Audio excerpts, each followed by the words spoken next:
Hoernle, weber, Grierson, इन्होंने इन्होंने जो कहा था कि संस्कृत की बोलचाल क्या आ गई, साहित्यिक बन गई है। ठीक है। उच्चारण और स्वर, उच्चारण और स्वर की उत्तर दिशा की ओर या उत्तरी दिशा के या उत्तरी क्षेत्र को इंगित करता है उदित। ठीक है। तो हो गया संगीतात्मक स्वराघात की जगह क्या हो गया। कैसे हो आप सभी लोग? उम्मीद करता हूँ आप सभी लोग स्वस्थ होंगे। बच्चों, मेरा नाम अखिलेश है और मैं आप सभी का अपने YouTube चैनल पर हार्दिक स्वागत करता हूँ। बच्चों, इससे पहले जो हमारी कक्षाएं हुई थी उसमें हमने भारतीय भाषा परिवार के बारे में पढ़ा था। उसी कड़ी में हमने भारतीय भाषा परिवार को हमने दो भागों में बांटा था, शतम वर्ग और केतुम वर्ग। उसी शतम वर्ग के अंतर्गत हमारी भारत ईरानी शाखा या भारतीय आर्य भाषाएं आती है। ठीक है। उसी को हमने आगे बढ़ाते हुए हमने पढ़ा था कि भारत में आर्यों का आगमन किस प्रकार हुआ था। भारत में जो आर्य आए थे वो एक बार में आए थे या एक से अधिक बार में आए थे। ठीक है। और आर्यों से पहले भी तो कोई ना कोई जाति रही होगी यहाँ पे, तो उनके बारे में हमने पढ़ा था। तो भारत में आर्यों से पहले जो कौन कौन सी जातियां थी उनमें 4 जातियों के हमें साक्ष्य मिलते हैं, जिनमें सबसे पहली है नेग्रिटो, दूसरी हमारी है ऑस्ट्रिक, तीसरी हमारी है किरात और चौथी हमारी है द्रविड़। इसी में हमने पढ़ा था जो द्रविड़ जाति है, जो हमारा टॉ वर्ग है, वो द्रविड़ जाति की ही देन माना गया है। ठीक है। इसी में मैंने आपको यहाँ पे बताया था कि संयुक्त क्रियाएं, जो हम संयुक्त क्रियाओं का प्रयोग करते हैं वो भी द्रविड़ जाति की ही देन है। लेकिन वहां पे संयुक्त क्रियाओं की जगह मैंने सहायक क्रिया का उच्चारण किया था, जो कि गलत था। हम संयुक्त क्रियाएं यहाँ पे पढ़ेंगे। संयुक्त क्रियाएं किसे बोलेंगे, इसको एक उदाहरण के द्वारा मैं आपको समझाना चाहूंगा। अगर मैं आपको एक वाक्य दे रहा हूं कि वह नदी में कूद पड़ा। ठीक है। तो यहाँ पे जो कूदना शब्द है यह क्या है, क्रिया है। ठीक है। लेकिन इस कूद के साथ पीछे क्या आ रहा है, पड़ा आ रहा है। ठीक है। तो यह जो कूद के साथ पीछे पड़ा आ रहा है यह क्या है, इस हमारी क्रिया है, इसको पूरा करने का काम कर रहा है। हमारी क्रिया को पूरा करने का काम कर रहा है, इसकी सहायता कर रहा है। ठीक है। तो संयुक्त क्रिया क्या होगी, जो मुख्य क्रिया के साथ आती है और वाक्य को पूरा करने में वाक्य को पूरा करती है, वो हमारी होती है संयुक्त क्रियाएं। ठीक है। और सहायक क्रिया क्या होगी, जो क्या होती है वाक्य के अंत में जुड़ती है और हमें काल की जानकारी देती है। ठीक है। जिस वाक्य को हम पढ़ते हैं वो हमारे अंत में जुड़ता है, था या है, जिसे पता चलता है कि ये वर्तमान काल का है, भूत का है, भविष्य का है, तो वो हमारा जाएगा सहायक क्रियाएं। ठीक है। अब इसी कड़ी में हम आगे बढ़ते हैं। सबसे पहले हम देख रहे थे भारतीय आर्य भाषाओं को हमने 3 कालों में बांटा था। सबसे पहले था प्राचीन भारतीय आर्य भाषाएं, दूसरा हमारा था मध्यकालीन भारतीय आर्य भाषाएं और तीसरा हमारा था आधुनिक भारतीय आर्य भाषाएं। जो हमारे प्राचीन भारतीय आर्य भाषाएं हैं उनका समय हमारा था 1500 ईसा पूर्व से लेकर 500 ईसा पूर्व तक। ठीक है। अब इस प्राचीन भारतीय आर्य भाषाओं को 2 भागों में बांटा जाता है, वैदिक संस्कृत और लौकिक संस्कृत। आपको यहाँ पे ध्यान रखना है, जो 1500 ईसा पूर्व से लेकर 500 ईसा पूर्व जो हमारा प्राचीन भारतीय आर्य भाषाओं का समय है, उसी के अंतर्गत हमारा वैदिक और लौकिक दोनों आएगा। ठीक है। इनको हम 2 पार्ट कर लेंगे इसके। तो कैसे होगा, वैदिक संस्कृत का होगा हमारा 1500 ईसा पूर्व से लेकर 800 ईसा पूर्व तक, और लौकिक संस्कृत का हमारा हो जाएगा उसी 800 ईसा पूर्व से लेकर 500 ईसा पूर्व तक। ठीक है। इसमें ध्यान रखेंगे, कंफ्यूज नहीं करेंगे। ठीक है। तो देखो, सबसे पहले हम देखेंगे इसमें वैदिक संस्कृत किसे कहेंगे या वैदिक संस्कृत क्या थी। वैदिक संस्कृत अर्थात वेदों की संस्कृत। ठीक है। यह संस्कृत का सबसे शुद्ध रूप माना जाता है। ठीक है। देखो, वैदिक संस्कृत वह आधारशिला है जिस पर भारतीय आर्य भाषाओं का विशाल भवन खड़ा है। देखो, विशाल भवन खड़ा है किस पर, वैदिक संस्कृत पर। क्यों, संस्कृत को ही क्या बोला जाता है, सभी भाषाओं की जननी कहा जाता है। इसीलिए क्या कहा गया है कि यह क्या एक भवन की तरह है। ठीक है। विशाल भवन की तरह है जिसपे क्या है, हमारी आधारशिला है हमारी, जिसपे पूरा भवन निर्धारित किया गया है। ठीक है। क्योंकि यहीं से सभी भाषाओं का क्या होता है, जन्म होता है। ठीक है। यह मुख्य रूप से वेदों, संहिताओं, ब्राह्मण ग्रंथों, अरण्यों और प्राचीन उपनिषदों की भाषा है। वेद, जो हमारे वेद है, उपनिषद है, ब्राह्मण ग्रंथ है, अरण्य ग्रंथ है, यह क्या है, उन सब की भाषा है। कौन, वैदिक संस्कृत। ठीक है। संहिताओं का मतलब क्या होता है, जो हमारे देवी देवताएं होते हैं उनकी स्तुति के लिए जो ग्रंथ लिखे गए थे उन्हें बोलते थे, हमारा क्या बोलते थे, उनको संहिताएं बोलते थे उनको। और ब्राह्मण ग्रंथ किसको बोलते थे, जो हमारे वेद हो गया या संहिताएं हो गई, इनकी व्याख्या करने के लिए जो ग्रंथ लिखे जाते थे उनको ब्राह्मण ग्रंथ बोला जाता था। ठीक है। आगे बढ़ेंगे। भाषा का विशिष्ट स्वरूप और स्वर का महत्व। अब हम देखेंगे जो हमारा वैदिक संस्कृत था उसमें भाषा का क्या स्थान था, स्वर वगैरह क्या थे, स्वर को क्या महत्व था, इनको देखें। सबसे पहले हमारा आता है स्वराघात।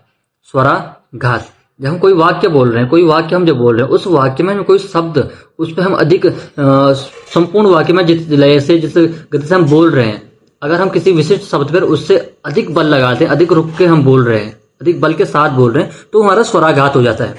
ठीक है। वैदिक संस्कृत में स्वराघात का अत्यंत महत्व था। उच्चारण के उतार चढ़ाव से न केवल शब्द का अर्थ बदल जाता था, बल्कि अर्थ को स्पष्ट और संदेह मुक्त करने के लिए भी यह अनिवार्य था। स्वराघात क्यों आवश्यक था? ठीक है। उच्चारण में उतार चढ़ाव के अर्थ का में बदलाव, आप किस शब्द पे कितना बल दे रहे हो, उससे क्या होता है, उसके अर्थ में बदलाव होता था। ठीक है। आप कितने बल के साथ उसको बोले, उससे उसे क्या अर्थ स्पष्ट होता था। इसीलिए क्या था, स्वराघात जरूरी था। ठीक है। जैसे यहाँ पे एक शब्द दिया गया है इंद्रशत्रु। इंद्रशत्रु, अगर आप इंद्र पर अगर आप अधिक बल लगाते हो तो इसका अर्थ अलग होगा। अगर आप इंद्र की जो शत्रु पर अधिक बल का यूज करते हो तो उसका अर्थ अलग होगा। इसी तरह एक जो हमारे संस्कृत पंडित होते थे, वो कहते थे इसके स्वराघात के बारे में कि कोई एक व्यक्ति है, अगर वो अंधेरी रात में अगर दिया बोलो या टॉर्च बोलो, लाइट के, अगर उसके सहारे अगर वो चल रहा है, कोई एक व्यक्ति है जो अंधेरी रात में अगर दिया के सहारे चल रहा है, तो कहीं ना कहीं निसंदेह उस पर ठोकर नहीं लगेगी, वो ठोकरों से बच जाएगा, उसको रास्ता साफ साफ दिखाई देगा। लेकिन उसी तरह अगर कोई व्यक्ति भाषा में अगर स्वराघात के साथ, या जिसको स्वरों का या स्वराघात का अर्थ पता है या उसकी क्या इंपॉर्टेंस है वो पता है, तो वो इंसान कभी भी भाषा में त्रुटि नहीं कर सकता है। और उससे क्या होगा, जो अर्थ होगा वो स्पष्ट होगा, और क्या होगा, संदेह की जो स्थिति होगी वो पैदा नहीं होगी। इसलिए स्वराघात का ज्ञान होना अत्यंत आवश्यक है। ठीक है। आगे बढ़ेंगे। संगीत और बल। संगीत और बल, भाषा में संगीतात्मकता और बलात्मकता दोनों का समावेश था, जिसे पढ़ते समय सही स्वराघात का पालन करना आवश्यक माना जाता था। अगर आप सही स्वराघात का पालन कर रहे हो तो ठीक है, अगर आप नहीं कर रहे हो तो वो शब्द क्या हो, अशुद्ध माना जाता था। ठीक है। रूप रचना, रूप और रचना दो शब्दों से मिलकर बना है। ठीक है। अब हम इसमें देखेंगे, रूप और रचना में हम देखेंगे कि इसमें किस तरह से इसकी रचना थी, किस तरह से इसमें रचना की जाती थी इसकी। ठीक है। तो इसमें क्या क्या चीजें थी, इसमें 3 लिंग थे। 3 लिंग कौन कौन थे? पुल्लिंग था, स्त्रीलिंग था, नपुंसकलिंग था। वचन भी 3 थे। कौन कौन से वचन था? एक वचन था, द्विवचन था, बहुवचन थे। और कारक विभक्तियां जो हमारी थी वो 8 थी। अब आपके लिए यहाँ पे एक छोटा सा सवाल है, आपको यह बताना है जो हमारी वर्तमान हिंदी है इसमें कितने लिंग हैं और कितने वचन हैं। ठीक है। इसका आंसर आप कमेंट बॉक्स में कर सकते हो। आगे बढ़ते हैं। क्रिया के रूप। क्रियाएं बहुत ही समृद्ध थी। यह आत्मने पद और परस्मै पद 2 पदों में चलती थी। मैंने आपको पिछली कक्षा में आत्मने पद और परस्मै पद का अर्थ भी बताया था। आत्मने पद का मतलब होता है अपने लिए, परस्मै पद का मतलब दूसरों के लिए। ठीक है। 2 पदों में चलती थी और इनमें काल तथा क्रियार्थों के कुल 11 प्रकार मिलते हैं। काल और क्रियार्थों के कितने प्रकार मिलते हैं? 11 प्रकार मिलते हैं। हम किसकी बात कर रहे हैं? वैदिक संस्कृत की बात कर रहे हैं। ठीक है। आगे बढ़ेंगे। समास की दृष्टि से क्या था? वैदिक काल में समासों की रचना बहुत सीमित थी। इसमें मुख्य रूप से 4 प्रकार के समास थे। ठीक है। 4 प्रकार के समास कौन कौन से प्रचलित थे उसमें? तत्पुरुष समास, कर्मधारय समास, बहुव्रीहि समाज और द्वंद्व समाज। ये कब की बात हो रही है? यह हो रही हमारी वैदिक संस्कृत की बात हो रही है। इसमें हमारे 4 समास थे। ठीक है। भाषा का मिश्रण। देखो, वैदिक संस्कृत भाषा शुद्ध होने के बावजूद अछूती नहीं थी। जो हमारा वैदिक काल था इसकी भाषा शुद्ध होने के बावजूद यह अछूती नहीं थी। ठीक है। इसमें धीरे धीरे स्थानीय आर्येतर भाषाओं के शब्द जुड़ने लगे, जैसे अणु, कपि, कुंजर, तामुल आदि। ठीक है। इसमें क्या हो गया, समय के साथ क्या होगा, धीरे धीरे क्या हुआ, स्थानीय आर्येतर भाषाओं जैसे द्रविड़ हो गया, ऑस्ट्रिक हो गया, इससे क्या हुआ, शब्द जुड़ने लग गए। ठीक है। और उससे क्या हो गया, शब्द जुड़ने से क्या हो गया, भाषा में मिश्रण हो गया। ठीक है। आगे बढ़ेंगे। क्षेत्रीय बोलियां और उदीच्य का महत्व। अच्छा, उदीच्य का अर्थ क्या होता है? उदीच्य का अर्थ होता है उत्तर दिशा। यह शब्द किसके लिए इंगित करता है? उत्तर दिशा की ओर या उत्तरी दिशा के या उत्तरी क्षेत्र की ओर इंगित करता है उदीच्य। ठीक है, तो वैदिक काल में भौगोलिक आधार पर भाषा के 3 मुख्य रूप या बोलियां थी। ठीक है, कौन कौन सी 3 मुख्य बोलियां थी? पश्चिमोत्तरी, इसका क्षेत्र कहां से कहां तक था? अफगानिस्तान से पंजाब तक इसका क्षेत्र था। ठीक है, इसे रौ प्रधान बोला जाता है। देखो, पश्चिमोत्तरी जो हमारी बोली थी, ये बोलियां थी, क्षेत्र थे, इसे रौ प्रधान बोला जाता था। और यही ऋग्वेद की भाषा थी। ऋग्वेद की भाषा कौन सी थी? पश्चिमोत्तरी, जिसका क्षेत्र कहां से कहां था? अफगानिस्तान से पंजाब तक था।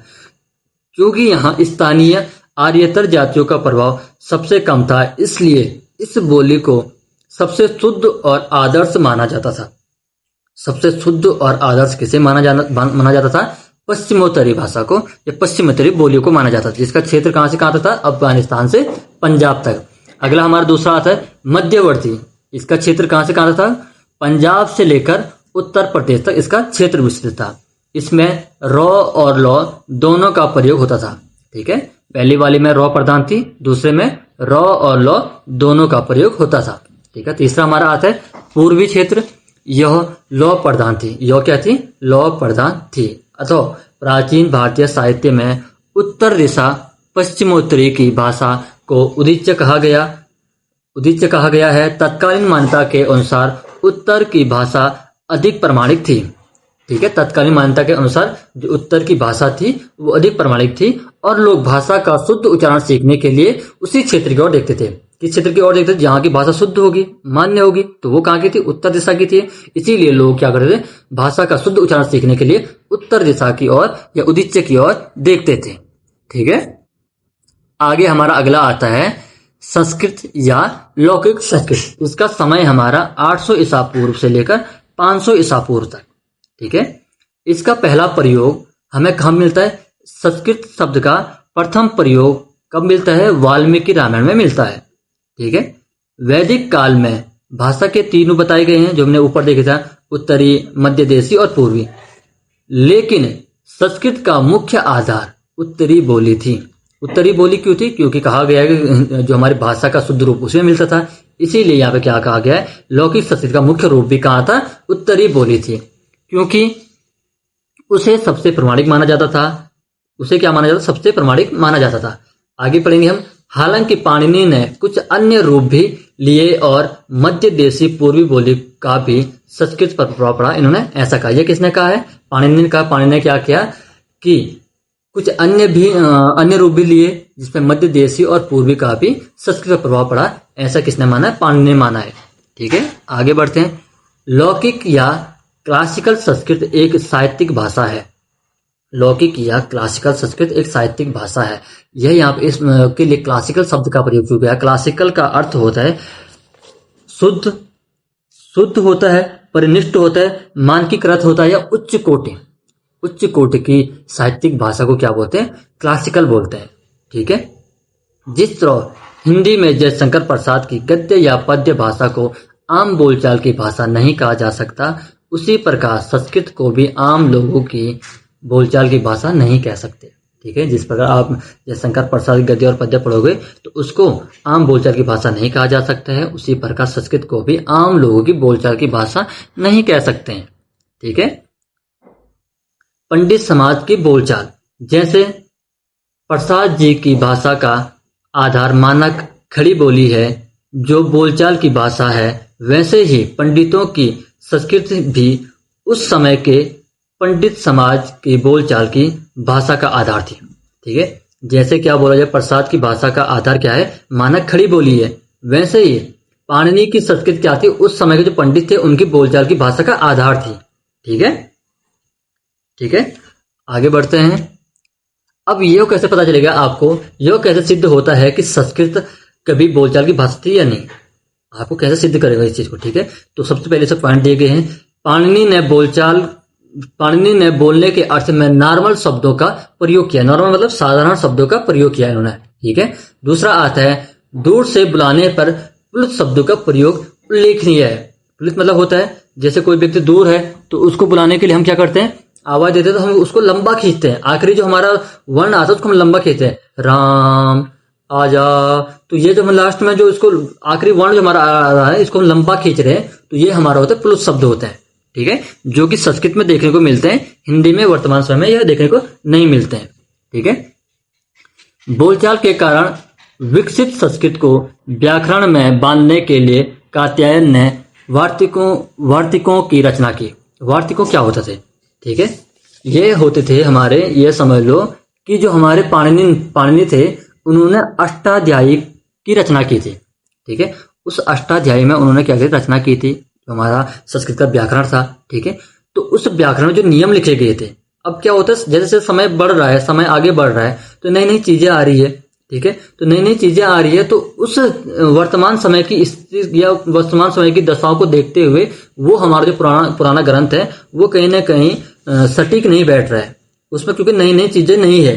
तो उन नई नई चीजों को समझाने के लिए, ठीक है, उन नई नई चीजों को समझाने के लिए क्या की गई थी, नए नए नियम उसमें जोड़े गए थे, ठीक है। उनकी व्याख्या करने के लिए क्या किया गया था, वार्तिका ग्रंथों की क्या रचना की जाती थी, ठीक है। उसकी व्याख्या करने के लिए, उसमें नई नई चीजें जोड़ने के लिए वार्तिका ग्रंथों की रचना की जाती थी। तो ऐसा ही एक हमारा जो वार्तिका ग्रंथ है, जो क्या है, कात्यायन ने लिखा था, जिसको वर रुचि भी कहा जाता है इनको, ठीक है, वर रुचि के नाम से भी इनको जाना जाता है, ठीक है। आगे बढ़ते हैं। अतः इन सब बातों से यह साबित होता है कि संस्कृत कभी बोलचाल की भाषा अवश्य रही होगी, इसलिए संस्कृत कभी क्या बोलचाल की भाषा अवश्य रही होगी, हमें इन बंधुओं से पता चलता है। इसलिए जो हमारे पाश्चात्य विद्वान है, हार्नेले, वेबर, ग्रियर्सन, इन्होंने जो कहा था कि संस्कृत की बोलचाल की भाषा थी ही नहीं, ठीक है, इन्होंने क्या निराधार माना था इसको, तो हम क्या इनको गलत सिद्ध कर सकते हैं, ठीक है, क्योंकि हमें ऊपर जो संकेत, हमें जो बिंदु हमने पढ़े थे, इनसे हमें यह पता चलता है कि संस्कृत बोलचाल की भाषा रही होगी, ठीक है। आगे बढ़ते हैं। वैदिक संस्कृत और लौकिक संस्कृत के बीच मुख्य अंतर। अब हमने यहाँ पे देख लिया संस्कृत, वैदिक संस्कृत और लौकिक संस्कृत देख लिया। अब इनके बीच क्या क्या अंतर हो सकते हैं, उन पे हम एक दृष्टि डालेंगे, ठीक है। सबसे पहले हमारा आता है मानकीकरण और नियम। अब मानकीकरण का मतलब क्या होता है, मानकीकरण में मान लिया गया है किसी भाषा, वस्तु, प्रक्रिया या नियम के अनेक रूपों में से एक मानक, सर्वमान्य और निश्चित रूप को तय करना और उसे आधिकारिक रूप से लागू करना ही मानकीकरण कहलाता है, ठीक है। आधिकारिक रूप से लागू करना मानकीकरण कहलाता है। अब सबसे पहले हम देखेंगे वैदिक संस्कृत में क्या था, इसमें कोई निश्चित मानकीकरण नहीं हुआ था, इसका कोई निश्चित मानकीकरण नहीं हुआ था, इसलिए इसमें रूपों की जटिलता, अलग अलग रूप और अपवाद बहुत अधिक मात्रा में मिलते हैं। क्यों, इसका मानकीकरण हुआ नहीं था, इसलिए इसके रूप बहुत जटिल मिलते हैं और इसमें बहुत अधिक अपवाद हमें देखने को मिलते हैं, ठीक है। वहीं पे लौकिक संस्कृत में क्या हुआ था, इसमें व्याकरण के सख्त नियम बनाए गए, जिससे यह अधिक एक रूप और साहित्यिक बन गए। क्या होता है, इसमें क्या व्याकरण के सख्त नियम अपनाए गए, इसमें नियम बनाए गए, ठीक है, जिससे क्या हो, इसमें अधिक एक रूपता और साहित्यिक बन गई है, ठीक है। उच्चारण और स्वर की दृष्टि से हम देखेंगे। सबसे पहले हम देखेंगे वैदिक संस्कृत में, इसमें ल री का उच्चारण पूरी तरह स्वर की तरह होता था। आई और औ का उच्चारण आई और औ तथा ए और औ का उच्चारण आई और औ संयुक्त स्वर होता था। इसके अलावा इसमें संगीतात्मक स्वराघात था। अब देखो, जो हमारा लृ है, लौ प्लस री से मिलकर बना है लृ, ठीक है। तो इसका उच्चारण स्थान है वो है दंत्य है, ठीक है। जो हमारा री है, इसका मूर्धा है, ये छोटा री और बड़ा री, इसका उच्चारण कैसे करें, री, इसको लंबा खींचेंगे, ठीक है। तो इसका उच्चारण कैसे होगा, री, और इसको लंबा खींचें, री का उच्चारण स्थान इस तरह से होगा, ठीक है। आई और औ का उच्चारण आई और औ तथा ए और ओ का उच्चारण आई और औ होता था। इसके अलावा इसमें संगीतात्मकता स्वराघात था।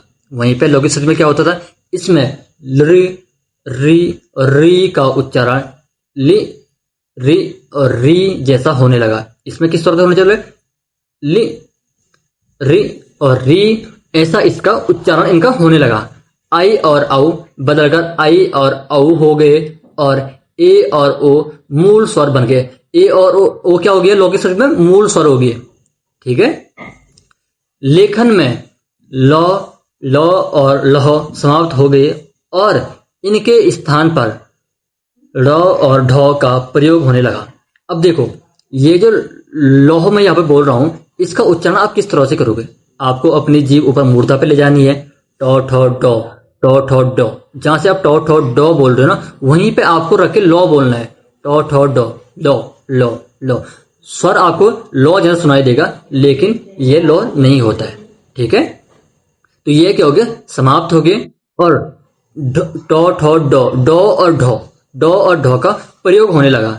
साथ ही संगीतात्मकता स्वराघात की जगह बलात्मक स्वराघात विकसित हो गया।